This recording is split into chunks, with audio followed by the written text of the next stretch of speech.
हरिओम। ओमकार गर्दा केही जिज्ञासा आएका छन् जसको समाधानको लागि म उपस्थित भएको छु। ओमकार साधना चाहिँ खाना खाएपछि गर्न मिल्छ कि मिल्दैन भनी राखेको छ। यो ओमकार साधना चाहिँ जति बेला पनि जुनसुकै समयमा पनि गर्न मिल्छ। हजुरलाई जुन समयमा मिल्छ, बिहान, दिउँसो, बेलुका, खाना खाएपछि या सुत्नुभन्दा अगाडि जति बेला पनि गर्न मिल्छ। र ओमकार साधना चाहिँ कसरी गर्ने अझै मैले गर्न जानिनँ भनेर पनि सोधिराखेको छ। ओमकार साधना ओम ध्वनि ओम मन्त्र अ उ र म 3 अक्षर मिलेर बनेको हुन्छ र हामी यो 3 अक्षरलाई बराबरको हिसाबले लगभग बराबर हुने गरेर उच्चारण गर्नेछौँ।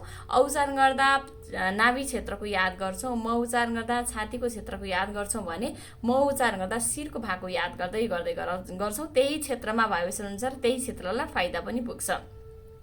अब उच्चारण गर्दाखेरि मुखलाई अलिक ठुलो बनाएर गर्छौँ, उच्चारण गर्दा मुखलाई हल्का चुच्चो बनाएर गर्छौँ भने म उच्चारण गर्दा दुवै ओठलाई जोडेर गर्छौँ।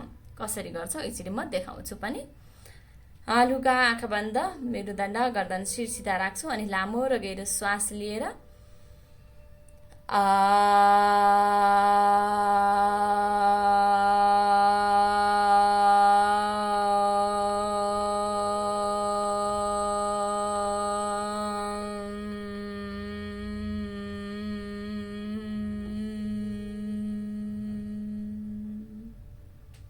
यसरी हामी ओमकार ध्वनि गुन्यमान गर्नेछौँ।